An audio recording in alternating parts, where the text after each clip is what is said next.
have a very intriguing subject this morning that I suspect most people haven't thought of. Do we realize that there are 4.5 billion human beings on this planet, no one of them be able to change places with any other human being?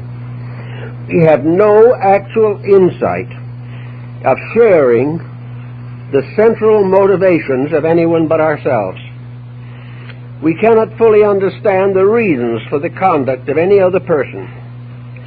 Sometimes we think we can approximate their motives, but we are not sure.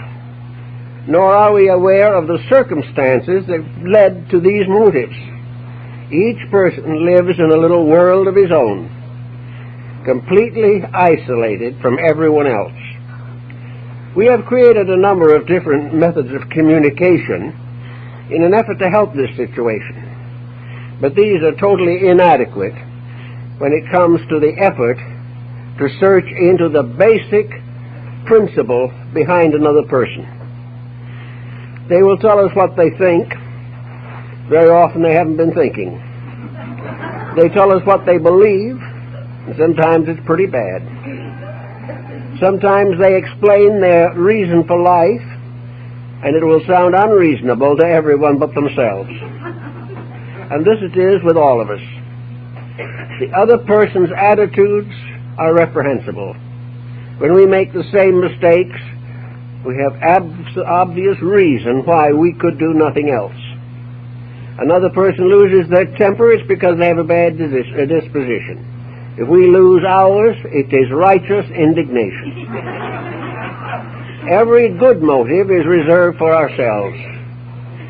Every bad motive is usually saved for someone else. All the mistakes we make are blamed on other people. If so-and-so hadn't done this or that, we wouldn't be in the present dilemma.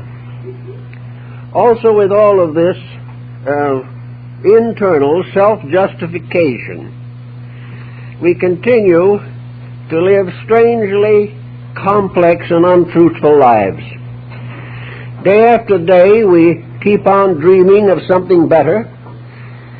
We want to improve, we want to grow, but between ourselves and this golden time we look for is a complex personality that has so long controlled us that we do not even have the facility to question its domination. Years ago, I knew a family in which the man of the house had a great fondness for old clothes, and his wife had a great determination to get rid of them. She bought him a brand new suit, which hung magnificently in the shelf, but he continued to wear the old one because it was more comfortable. Finally, in desperation, when he was away, she sneaked the suit out of the closet and gave it to the Goodwill. The next day, he went down to the Goodwill and bought it back. This indicates what a suit of clothes will do. And our habits, our attitudes, and our personalities are clothing. They are something that we wear, and we have become used to them. We have lived with them so long that they feel just right. Because with the outfit that we now have, we have reasons for every mistake we make. We know exactly why we are frustrated when we do our best. We know we are misunderstood by everyone, and therefore we have a kind of warm, cozy feeling about sticking to ourselves in all emergencies.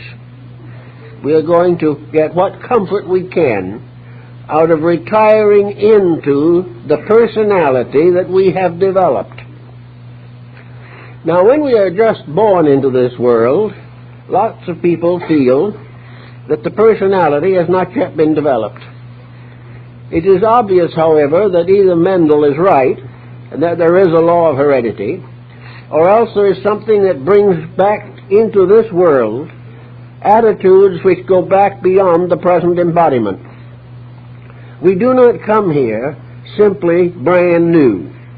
We come here burdened by perfections and imperfections, by all kinds of complicated chemistries not only within our bodies, but within our minds and emotions. We go along day by day, instinctively building our preferences. What we instinctively prefer, we gradually transform into our code of life. We, one by one, take all the weaknesses that we have and extol them. We transform these weaknesses into assets. And little by little, we come to the point where we are content with ourselves. And if anyone else cannot get along with us, so much the worse for them. We are going to be what we are, we always have been, and we always will be. Now this is probably excusable in some cases, but many people are not satisfied with what they are, nor are they satisfied with the place they have in life. They would like to do something better. They would like to be more successful, better organized. They would like to have more natural happiness and enjoy better friendships. They would like to have children who respect them and an employer who honors them and needs them. Most of the things we really want to achieve are hampered by the dispositional instincts within us. The personality we have built within ourselves comes into conflict with the world around us. Other people are not going to be so tolerant with our inconsistencies. Other people are not going to go through all the layers of our personality to find a hidden motive which we have not revealed in daily conduct. So by degrees, the person we are destroys our chance of being something else. And in nursing the various complaints that we have, we continue to strengthen the frustrations and limitations with which we have been naturally endowed.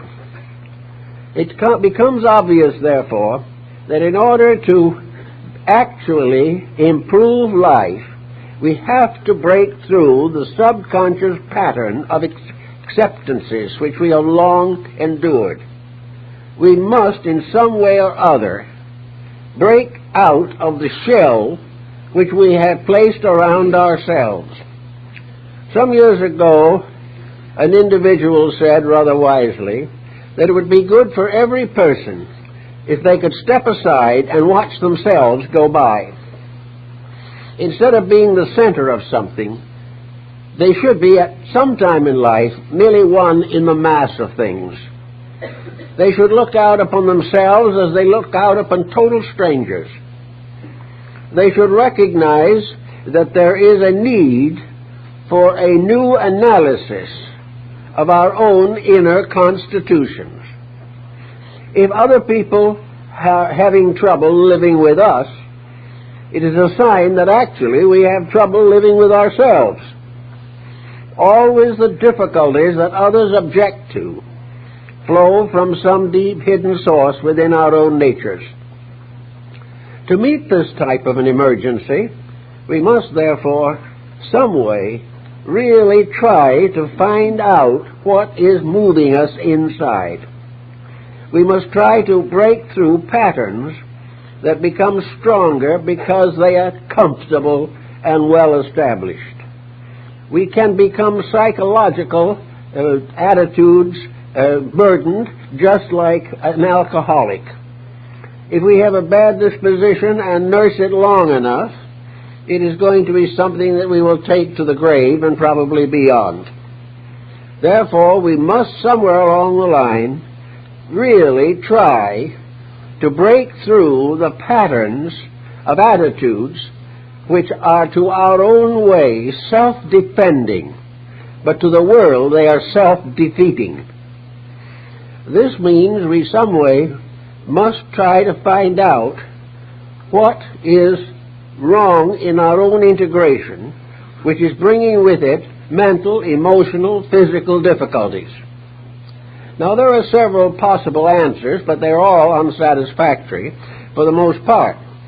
There are various sciences of analysis which we can turn to. Some people find some answers in palm reading, others in phrenology, some in graphology, some in psychoanalysis, some in astrology. But these are all efforts to interpret the inner person by someone else or by ourselves. And there's a question as to which is the worst. The other person knows less about us, but we know more about ourselves than is good for us. So most of the answers are not found. One simple thing to do is to look around and find out where difficulties have developed or are developing. If we find that for some reason, utterly beyond our comprehension, someone doesn't like us, we must stop simply assuming that they have the bad disposition. We've got to begin to wonder what is wrong with us. Now, sometimes it may be the other person's fault, really. But then it is nice to discover that for a fact rather than to assume it. Because in most cases, difficult dispositions are equally responsible for their consequences.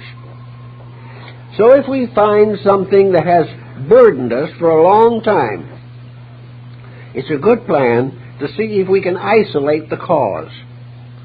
If we discover that we are too critical, or that we are too fearful, or as very often is the case, we are living in the past, or in few cases living in the future, too far in the future, we must begin to work on these things and stop taking the attitude that other people must accept us as we are.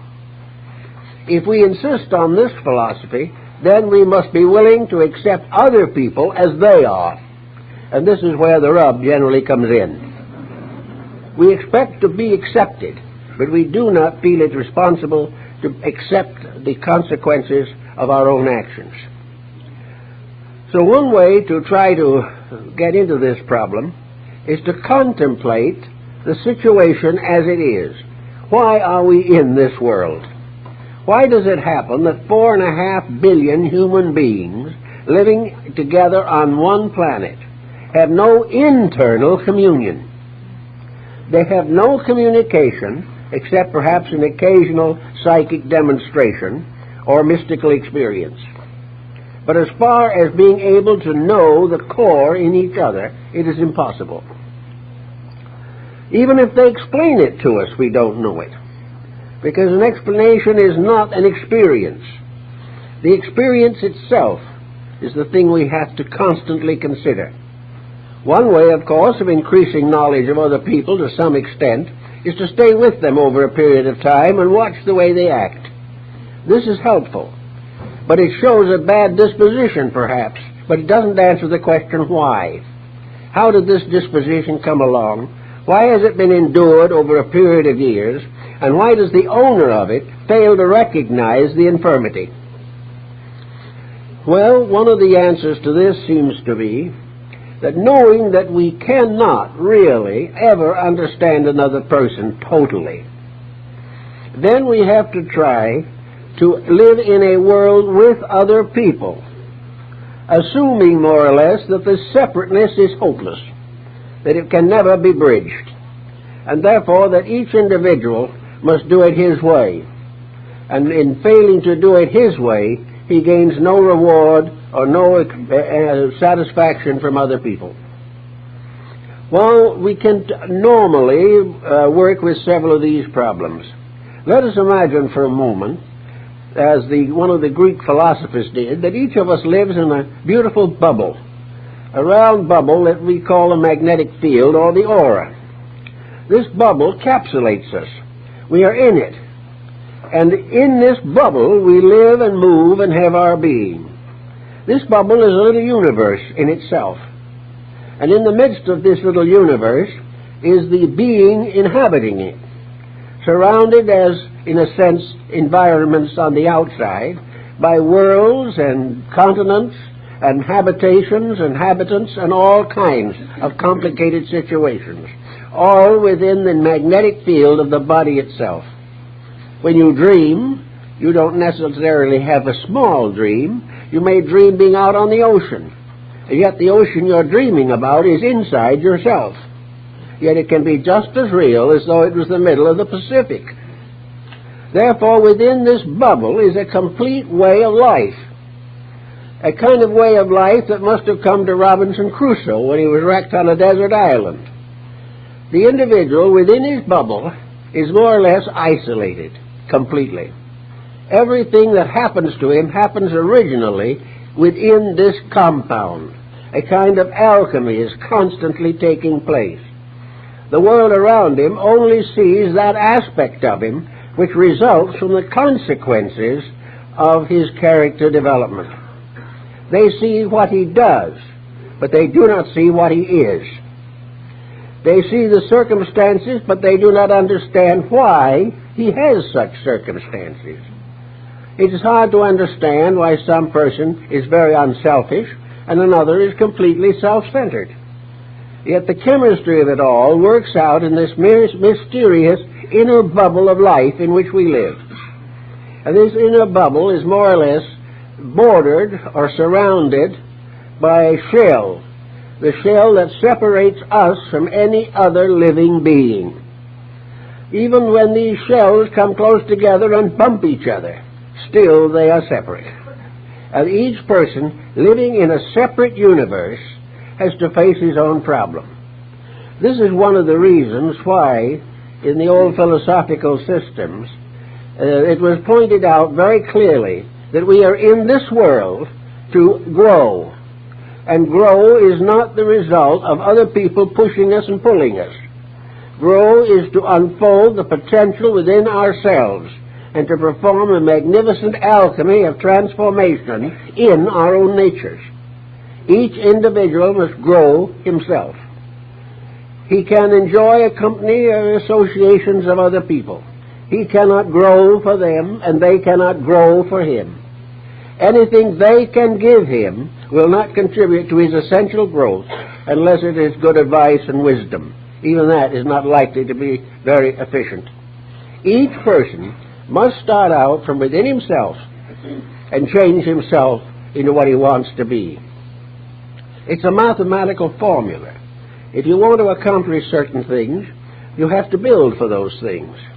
If you want to be an electronic engineer, you cannot just drift along and enjoy yourself year after year.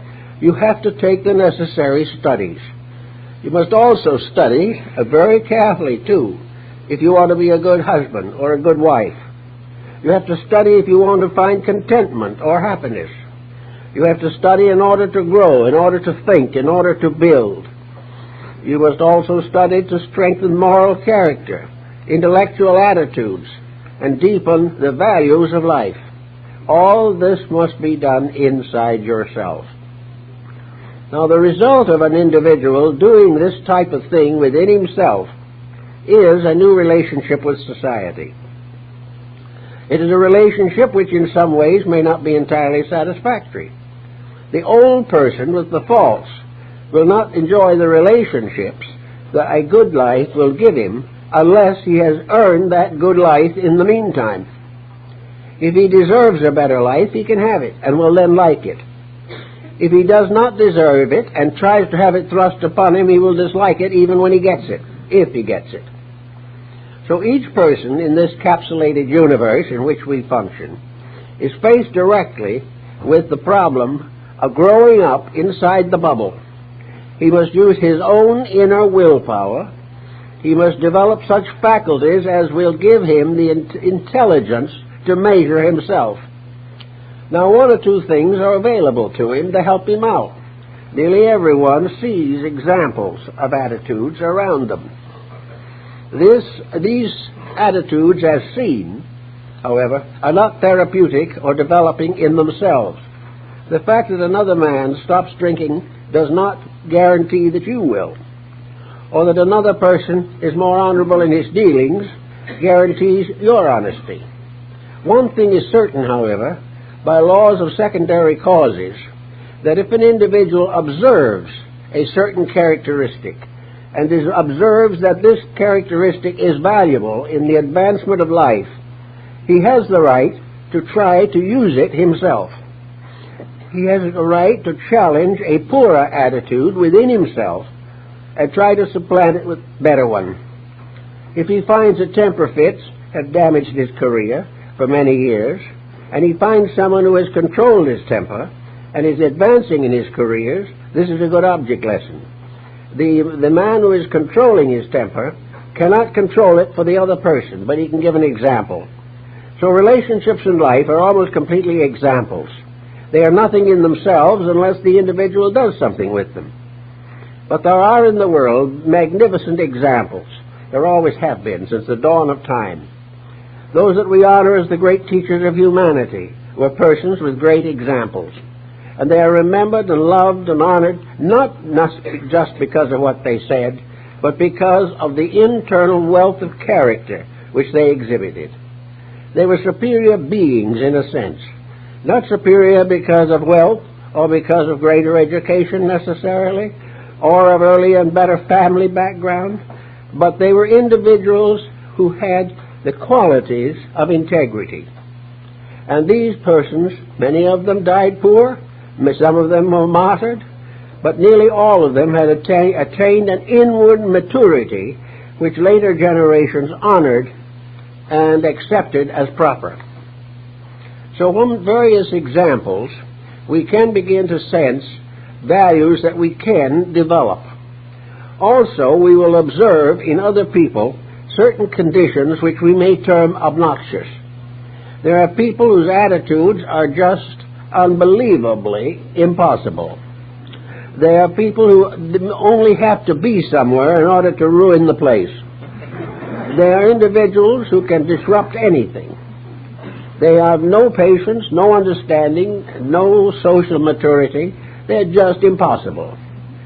So, it's sometimes a good idea to look and see if by some chance there's something of that kind lurking in us. Do we find it easier to criticize than to commend? Do we find it better to doubt than to believe? And in doubting, do we doubt in a nasty way? Now, this is one of the problems that comes along at the moment. In the world we live in today, nearly every attitude we hold can be subject to doubt. We doubt the merchant, we doubt the lawyer, we doubt the doctor. We doubt almost everyone. But the mere fact that we doubt them does not corrupt them. The answer is that we have to learn to be cautious, not to give in to superficial temptations, to hope for the best, to search for the good, but be sufficiently intelligent not to be imposed upon. Instead of being mad upon at the individual who imposes upon us, it is very much better not to have been imposed upon in the first place. So almost every attitude that we have that is objectionable is rooted in something in ourselves that is not right. And the problem is to try to find out what it is and use it in correcting the world in which we live. Now, among other things, of course, we realize there is a larger world of governments, of nationalities, of races, and we find that on these levels in the human being that there are very few people who are not prejudiced. Prejudice is one of the great faults. Prejudice is the individual who asks the various parts of himself what they think, and strangely enough, they all agree with him. They agree with him because he has given them no right to do anything else. Prejudice, therefore, has to be sought out and carefully corrected, or it will destroy life. The old philosophers told us very good information on these subjects. When in doubt, do not hold a prejudice, and realize that there's no way of saying that all the dogs in the world are exactly like the dog that bit you. The fact that an animal bites us does not cause us to condemn the kingdom. The fact that an individual of a certain nation or race is dishonest does not justify us in hating everybody of that race or nation. The fact that political problems rise does not make it possible for us to justly condemn generalities. Condemnations must be built upon knowledge. No individual who thinks from the top of his head in the form of prejudice can be certain of his judgments. But there is no one more certain of his misjudgments than the prejudiced person. He knows he's right. And why he knows he's right is because he's decided he is right. And this goes on, and you try to get the answer from him, and it goes all around. The neighbors have told him, the press tells him, the commentators have said so, but he does not actually know. So prejudice is something that no one is entitled to. Instead of being prejudiced against a person, we must either know they are right and support them, or know they are wrong and leave them alone. We cannot just go out and condemn them. If they can't meet our standard of life, then they have to meet their own standard. Everyone has to in the last analysis anyway. The same is true of religious intolerance. Religious intolerance is one of the most painful experiences of the human being. And the most interesting part of that is that of all the abstractions, of all the uncertainties that have never been thoroughly clarified, a religion is it. No one can really prove physically any religion. He can only prove the consequences of belief upon himself. If a religion makes him a better person, it's a good religion. If it doesn't make him a better person himself, it is of no value. But to dogmatize on religion is one of the great prejudices of humanity, and has been responsible for the Inquisition and misery from the beginning of time to the present day escapades of Khomeini. Prejudice is fatal. It is the basis of wars. People do not fight wars over principles, but because they lack principles in themselves. So each person isn't going to be a warrior. Each person is not going out and carry a flag of some kind. But each person can destroy a certain amount of their own peace of mind by their attitudes. Now there's another important point. If, by any chance, we are convinced that other people are all wrong and then we are right, or if we have very great difficulty in trying to understand the motives of those who disagree with us, we must ask ourselves a more basic question than all that. If we are right and everyone else is wrong, and every other person feels the same way we do, what happens to the universal plan? What happens to the infinite purposes which nature has set forth? We are aware and convinced from even the perspective that we have that there is a plan behind life, that there is a reason for being here, that there is a purpose in existence. If these things are true, then we cannot assume that each individual must change somebody else, or that altogether we are incapable of working together on any constructive project. We know that the effort to unite humanity is the great problem that we face today, and that differences of opinion, unless they are held in a kindly way, are guaranteed to divide mankind still further. A disagreement with our neighbor, leading to bitterness, is just as certain a destructive value as if one nation declares war on another. So in order to advance the plan of things, there must be some kind of rightness that we are all supposed to have in common, or can develop as the need arises. So all the way through this problem of thinking, we realize that we are confronted by a challenge. And this is the challenge, is to put ourselves straight with life, and by so doing discover that life itself is straight. The individual who is prejudiced, opinionated, self-centered, egotistical, antagonistic, can never understand a law of love in life. They can never fully comprehend, even in themselves, the divine plan of which they are a part. Unless the individual puts his own life in order, he can never discover universal order. So with all these temptations and allurements and problems, the question always comes back to the same one, namely, what can we do ourselves to help this matter along? Well, one thing that people have tried doing with some success, also with some difficulty, they have asked other people to estimate them. They have said, I'll give you half a dozen people, a piece of paper and a pencil. You're all my friends. at this point. Now, I'm going to ask each one of you to write what you consider to be my worst fault. Don't sign your names. I know the handwriting anyway. But anyhow, when you get the message back, look it over. And instead of saying, my Lord, what kind of people do I go around with? You can always ask yourself, what kind of people are they going around with, including yourself? You may get some useful help in that way, but it isn't the answer, because the habits and temperament that you show arises from something else that is much deeper within yourself. You were probably a child. Maybe you were not a very happy child. Perhaps you had difficult parents. Perhaps you grew up under difficult circumstances. All these things are possible. But when we reach maturity, each individual has the right to take over his own life. And many people never make it. Many people in their 60s and 70s cannot get over the grudges of their childhoods.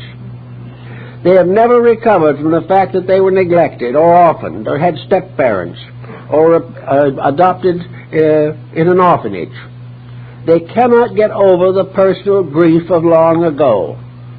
It does one of several possible things to them. It causes them to be saddened and defeated because they cannot compete with those of more secure background. The second thing, it makes them antagonistic to society.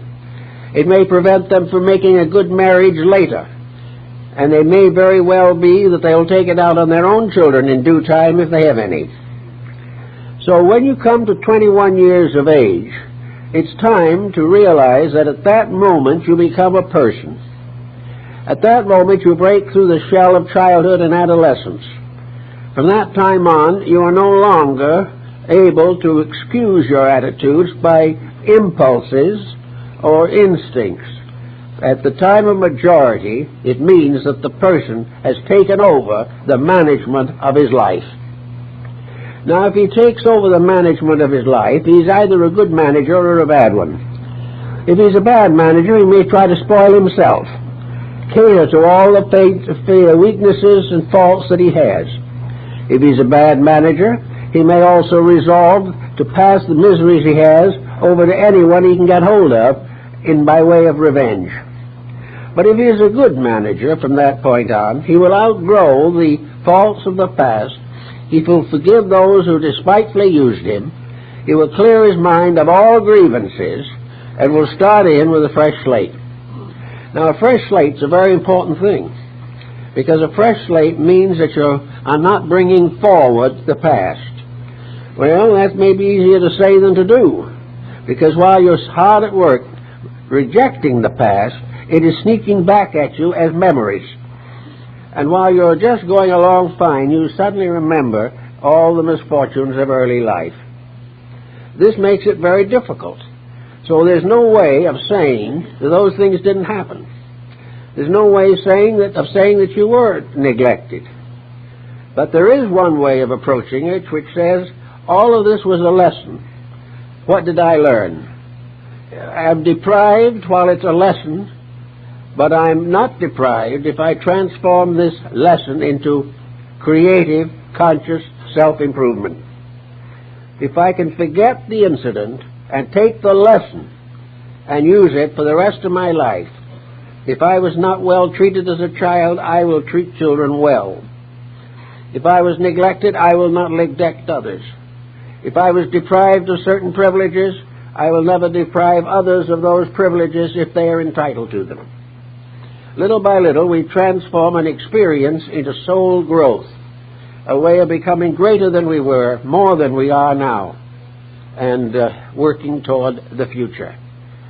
So out of the old things, we come finally to majority. Now, majority is rather tricky, because there seems to be some little difference of it in climates. Actually, apparently, in very tropical regions, the individual matures very rapidly and is as physically and mentally and emotionally as old as 16 as one in the temperate zone is at 21. This is a climatic problem. Now, there are also psychological climatic problems. the individual coming forward into the atmosphere of his own existence, which is trailing with it all the mist and fogs of the past, may not make the 21-year adjustment that is supposed to come along. It may be 30 before he reaches it. And it's not unusual for him to maybe reach 80 without getting the idea. He doesn't get the message. By that time, incidentally, he is apt to be going into a little bit of second childhood, and then he will remember better than ever all the misfortunes of his early life. All of this is a rather unfortunate state of affairs. So we can only say maturity comes when you wake up. Maturity comes when you face the facts, or when you are tired of being inadequate, or are tired of being hurt all the time, or tired to have nothing but false friends, or make bad investments. Whatever time in life you come to the conclusion or the realization that you must take hold of your own life and live it perhaps in the spirit of the Sermon on the Mount, until then you cannot hope to have the values and benefits which you aspire. No amount of study, no amount of thinking, no amount of reading will work unless it is transformed or transmuted into internal growth. After you read the book, if you're not a better person, there's no sense in having read it. This is what the Tibetans always have said. In Tibet, a very backward, primitive country, according to most people, they have no literary fiction. The Tibetans say they don't believe in making up stories, even if they're good ones. If it isn't true, it isn't worth reading. Well, when you see what we're getting in literature today, you'll appreciate the integrity of the Tibetan point of view. We're getting material now that the more you read of it, the sicker you get. And if you can't stand that, you can turn to your television and have a complete breakdown. So, mere reading, even though it is constructive, won't do it. But you can divide. You can say after a certain program, I feel better. I'm inspired to do something more useful, creative, constructive. That's a program you can watch. But if the program ends by your saying to yourself, good heavens, every one of my neighbors may be a murderer, this isn't any good. The constant glorification of crime and delinquency, while it may have a great appeal to the little ones, any individual who is not motivated to improve through his avocational efforts is still an immature person. So the one who ties himself down to a television and watches nothing but Western and Aunt Want ads, which are very numerous these days, simply hasn't gotten to that maturity period which we mentioned.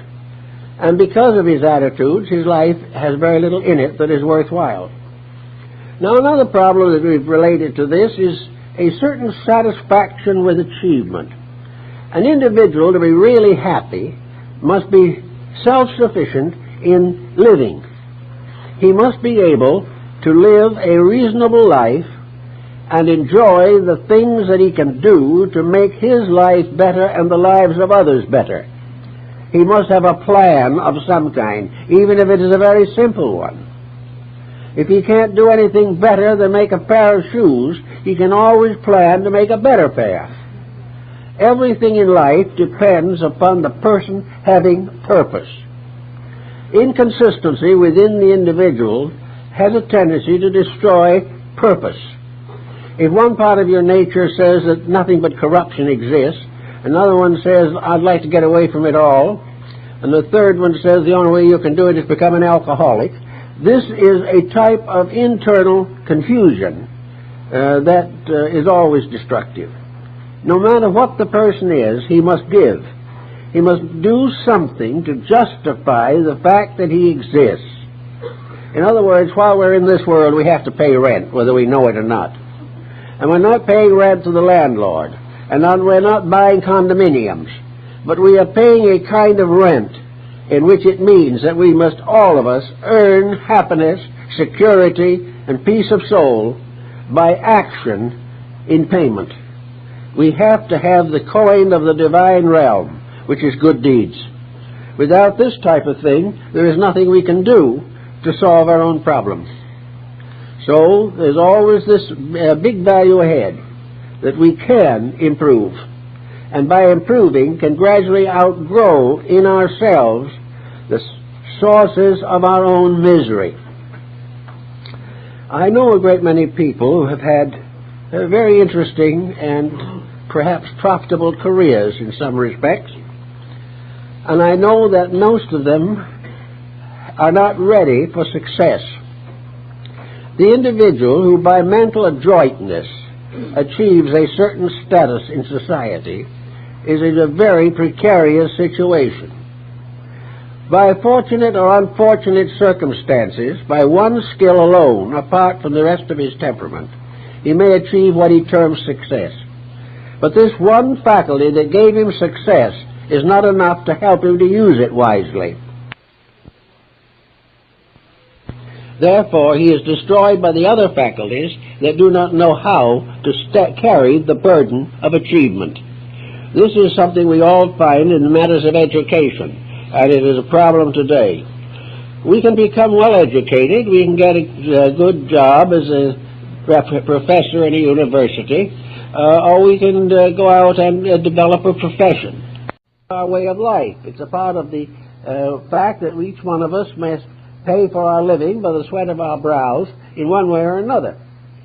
But the individual who has only one string on his bow, who has become tremendously involved in something, if he has suddenly decided that from here on his whole future lies in his ability to become an expert commuter technician or something of that type, so that he can handle vast sums of money by computation, such a person is apt to build all his success around this. He will hope that he will become great. He may be elevated. He may make the $50,000 or $75,000 a year bracket. He may own a mountain cabin, a yacht, and have a condominium by the sea. And he thinks he's really there. He has used that ability to get himself into a fortunate physical position. But you'll be surprised of how many people who have done this have come to me who are completely miserable. Why? Because there was no substitute in them to take care of adversities that are inevitable. The more we have, the more problems we have. And unless we have some kind of integrities with which to meet the problems, success becomes a ghastly travesty. The individual who has given his life to the computer goes through 2 or 3 divorces, has children who leave home as soon as they can, and becomes an old person, deserted and friendless. And no amount of money can pay for this. No matter how much he has, he thinks it will. But when the time comes, he is miserable.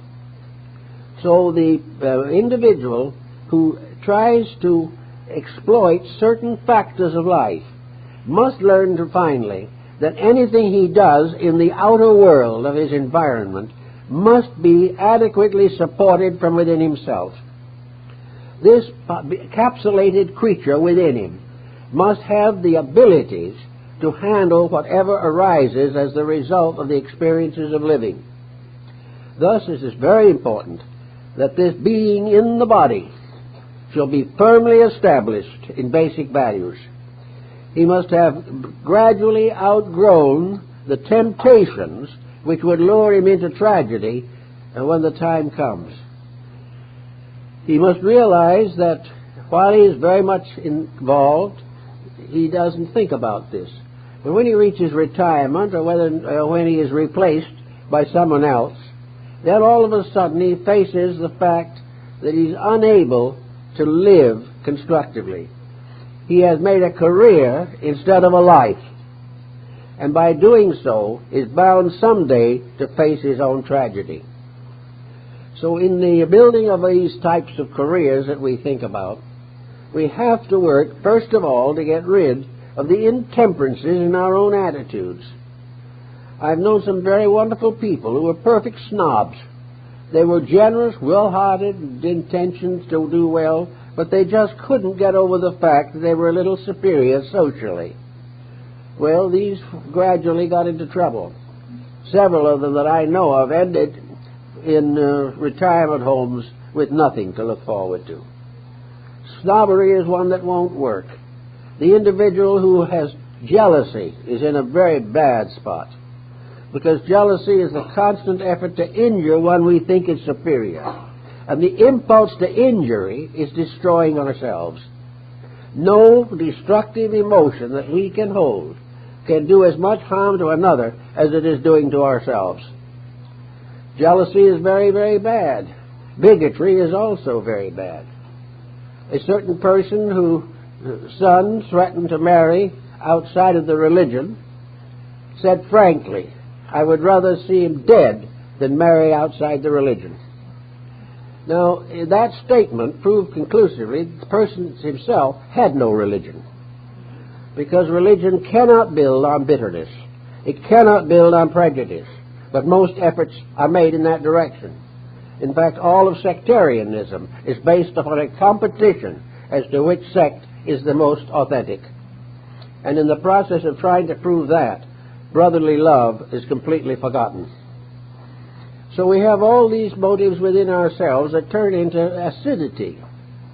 Now, when we have a motive that just slips in occasionally, once in a great while, and we don't feel so good, we may be able to live with it.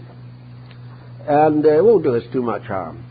But when we get a good solid character defect that sets in with everything that it's got, we cannot expect it to miss the physical body.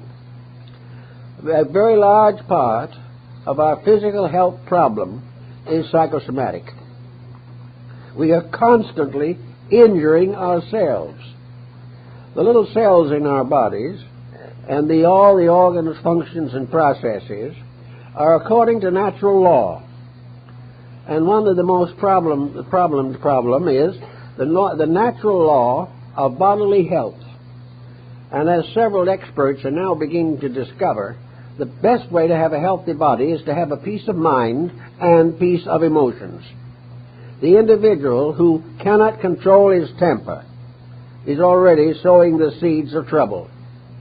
The individual who cannot look constructively, happily, cheerfully upon things around him is on the way to being sick. Now, the link between his attitudes and his health may be, and usually is, through the ductless gland system, particularly the pituitary or thyroid or perhaps the pancreas. These different glands become, as it were, bridges between attitudes and body processes.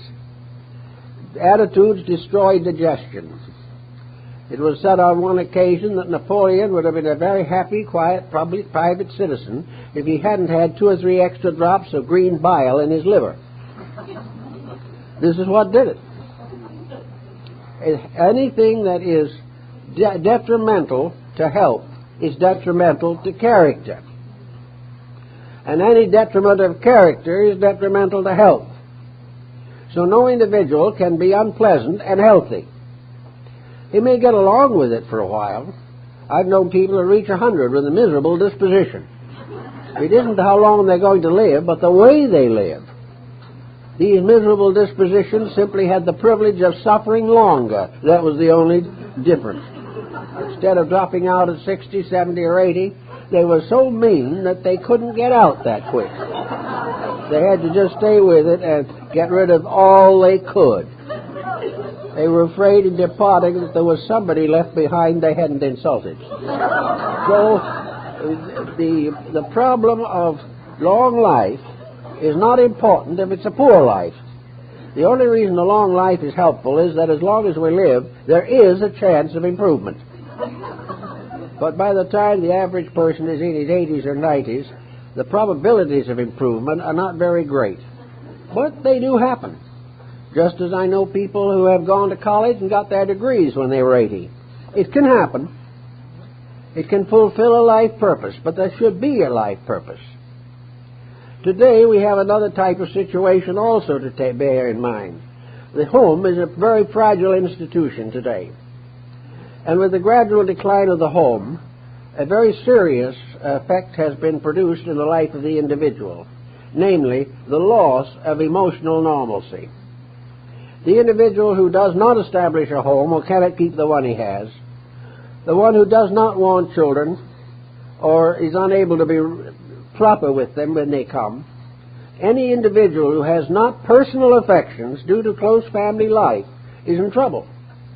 And yet today, the great search for freedom, the great determination to be ourselves at all costs, has only one consequence. We are ourselves at one cost and almost unable to stand it. It's just too difficult. So everywhere where things that are not normal intrude themselves as social paralyses and practices, the individual in himself must have the courage to continue to do that which is necessary for the good of all concerned. If a person does grow as he ought to and should and will naturally, he grows not for himself alone. He is not growing simply to be a better person. He is growing also, or furthermore, to be a more useful person, to in one way or another contribute to the gradual growth of all that lives. And our civilization is moving very slowly because there are not enough people dedicated to improving it. There are a great many people who hope it'll get better. There are a great many people who are investing in a possible future, but not in hopes of the world getting better, but rather in hopes of profit to themselves. So in the problem of our own integration, this little individual thing wrapped up like a caterpillar in a cocoon, which is ourselves, must find in that internal structure the key to survival, the key to being the kind of person they ought to be, the key to putting the emotional maturity in them to work in life. Now, supposing a person doesn't quite sure how much emotional maturity he has. Perhaps he figures he's rather adolescent or a pre-adolescent in his emotional facilities. He's not likely to be adolescent, however, because adolescence, for the most part, is a very outgoing emotional state. It's an individual spreading his feelings too quickly over too large an area. But in the older person, emotional maturity is the instinctive desire to be kind, to serve those in trouble, to carry other people's loads if possible. They can't do it, but they can think they do. And it's a good thought to think at best.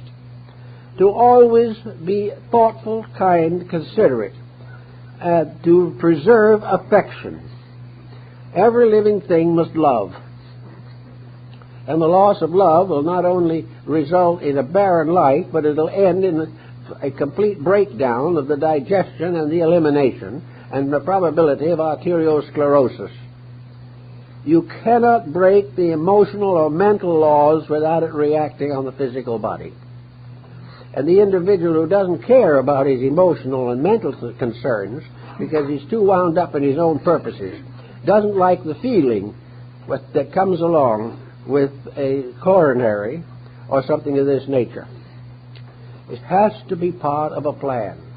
The individual to escape from the tyranny of false attitudes has got to discover a universe that is right, that he is basically part of a plan which is infinitely noble, absolutely constructive, completely useful, and beautiful in all its parts.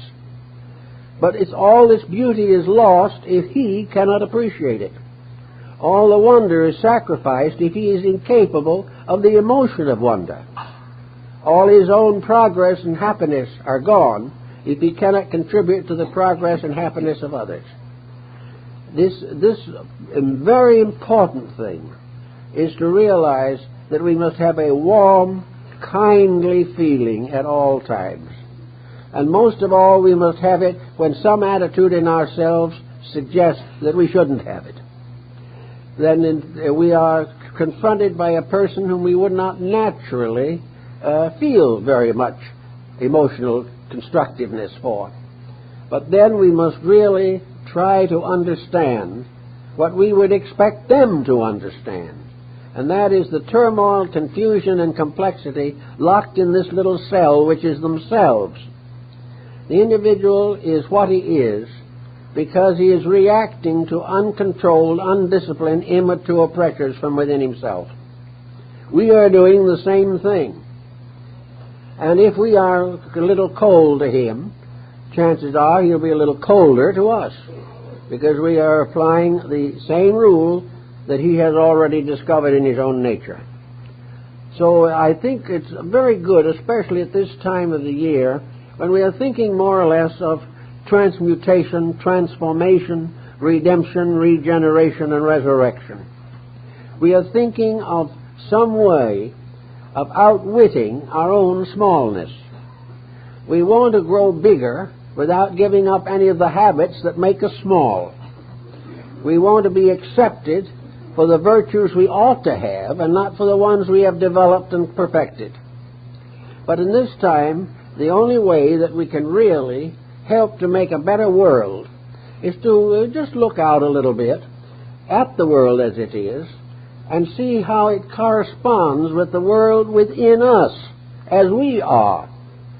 And if we observe intolerance, injustice, if we see corruption, war, suffering, privation, massacres going on in society, in small ways, most of these things are going on in our own inner lives. We are sacrificing beautiful thoughts to selfish ones. We are overriding the rights of other people in order to advance our own causes.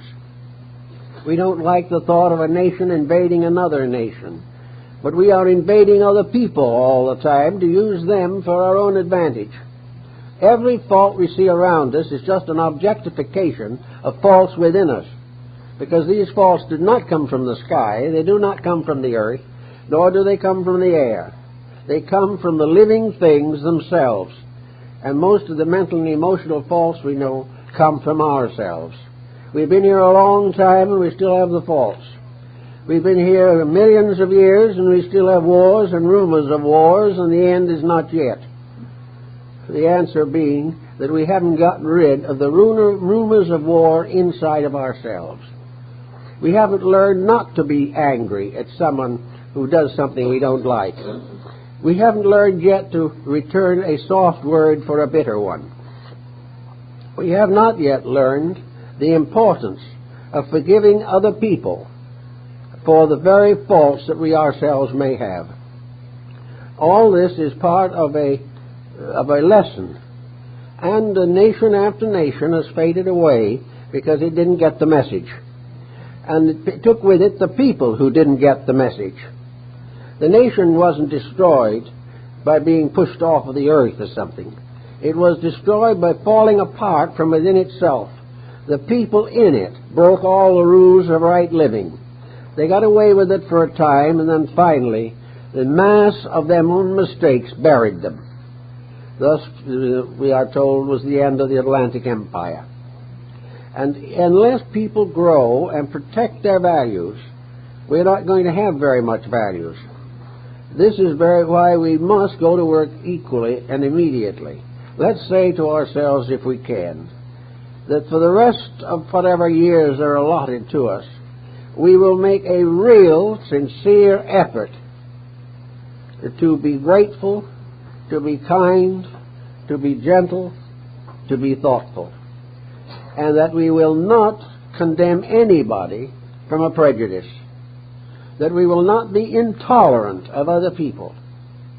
Now, this takes a little bit of thinking, because what is intolerance?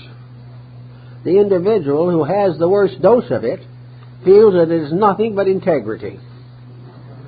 Intolerance to him is the fact that he cannot agree with that which he believes to be wrong. Well, this is a little difficult.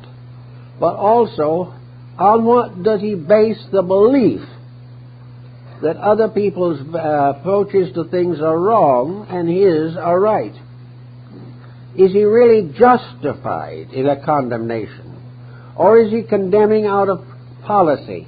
Is he condemning out of tradition? Is he condemning a religion because it isn't the same that his own parents went to? Is he condemning on superficial grounds that have nothing to do with value?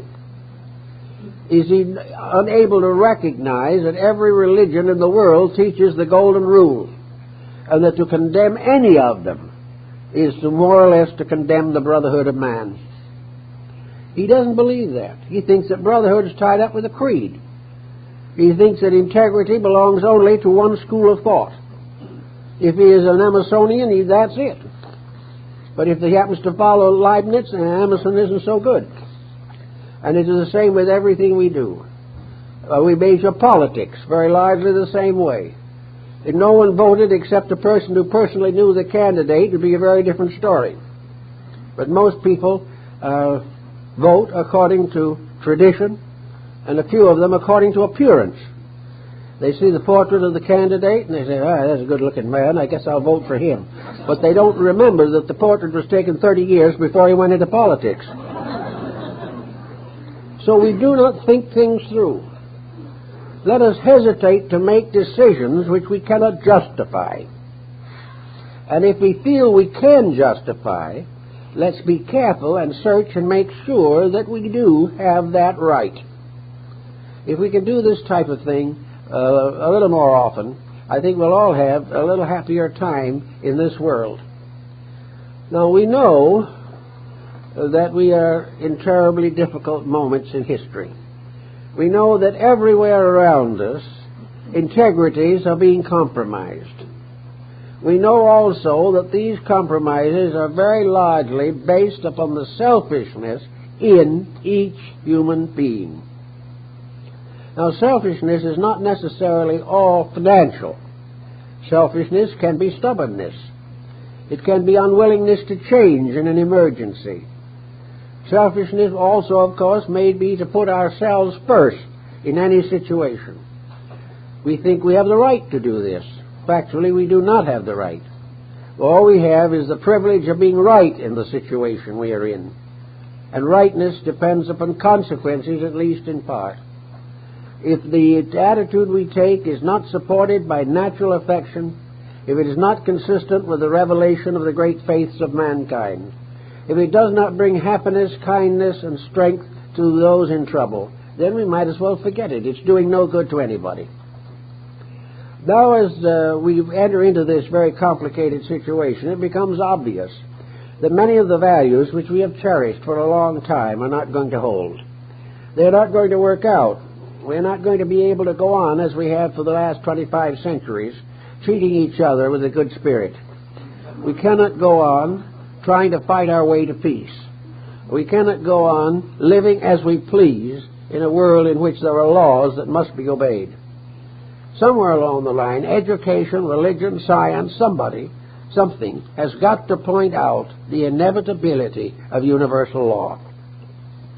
We're going to have to realize that we can outwit our neighbor, we can corrupt our politicians, we can exploit our peoples, but we cannot for one moment change one jot or tittle of the universal program.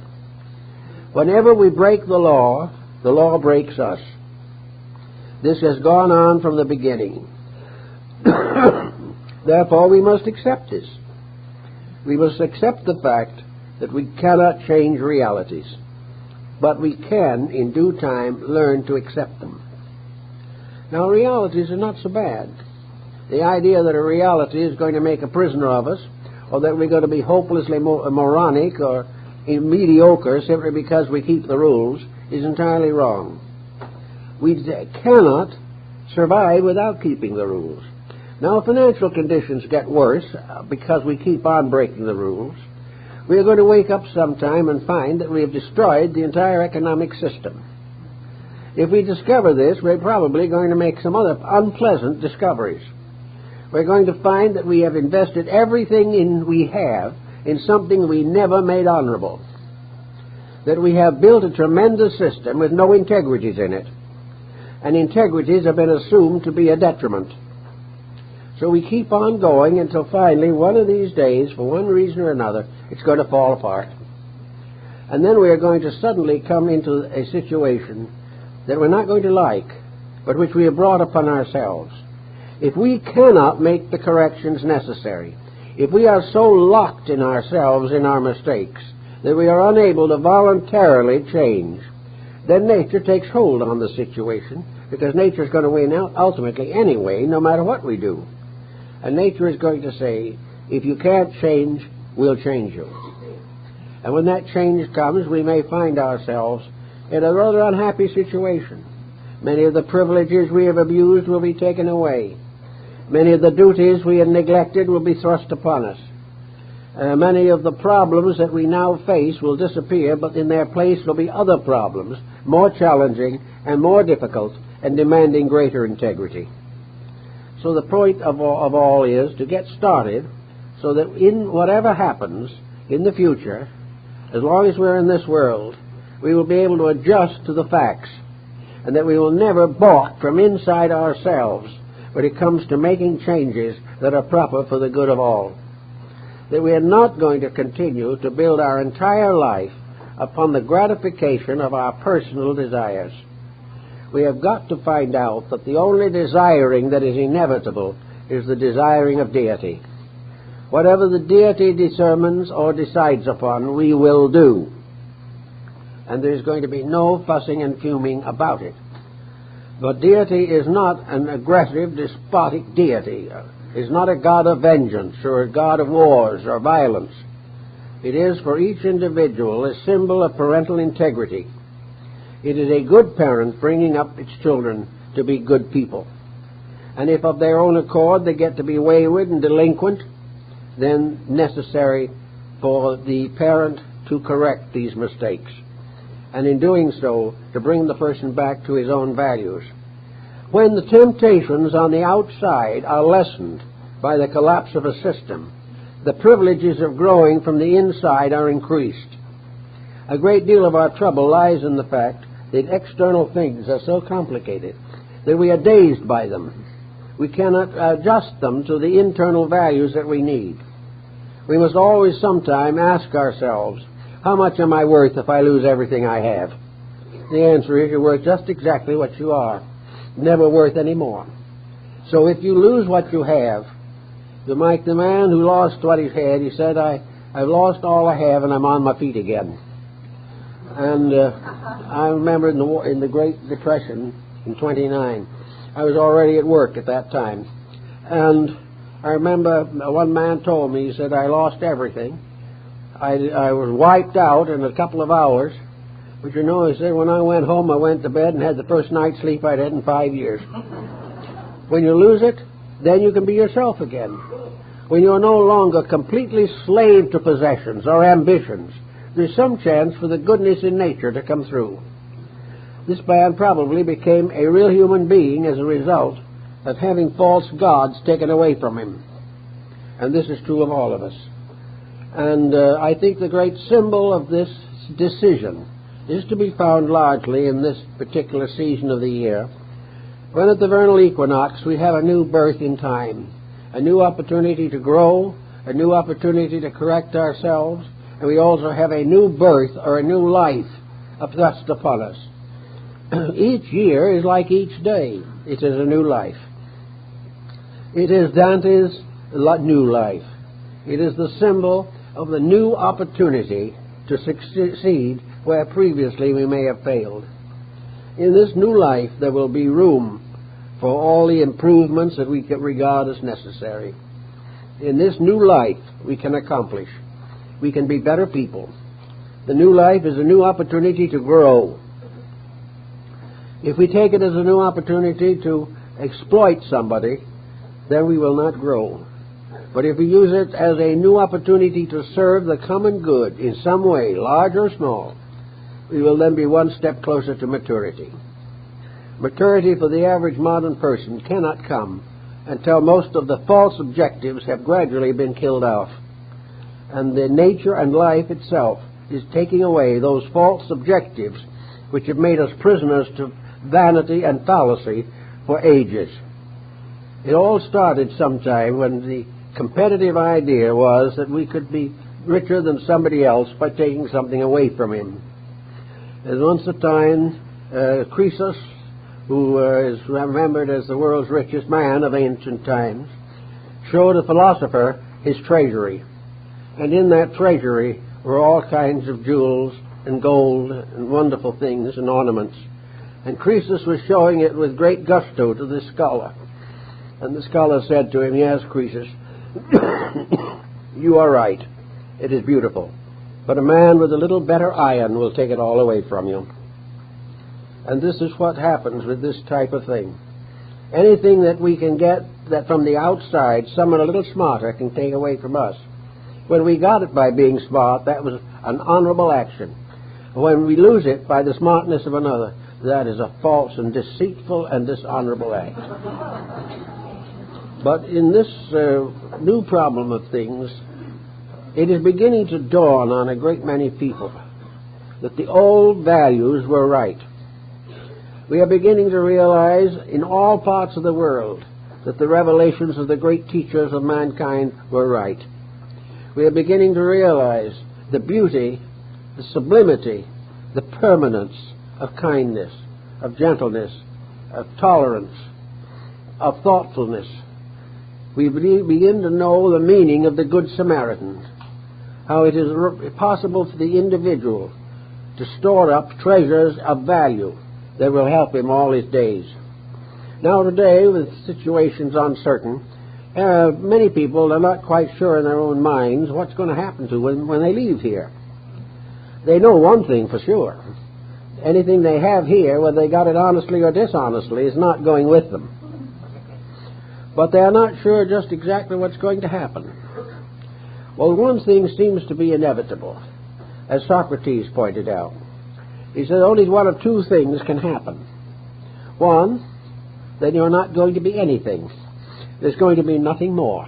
You're through, finished. But he said that doesn't seem very practical. Why should we be through and finished when we're only half-baked now? How can we say we're graduating when we practically flunked the course? The other then, he also said, the other thing is that we're going into a larger life than we've ever known, in which most of the questions we ask will be answered, and that we will have an understanding of life and of ourselves that's impossible in this life. It must be one of the two. Well, to most people today, it must be one of the two. If they're theologically minded, then they will think they're going on. If they're not theologically minded, they will think they would sleep forever. But regardless of how you figure it and whatever you're thinking about, don't forget that those who do not believe in life after death can build a heaven here by growing and maturing themselves. And those who believe in a life after death will be better fitted for it when they get there. It's got to be one or the other.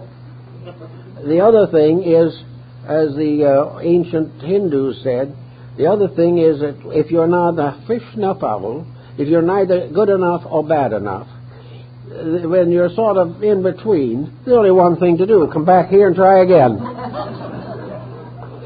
So if you're not too good to go to the underworld, or you're not good enough to get to heaven, then back here you go.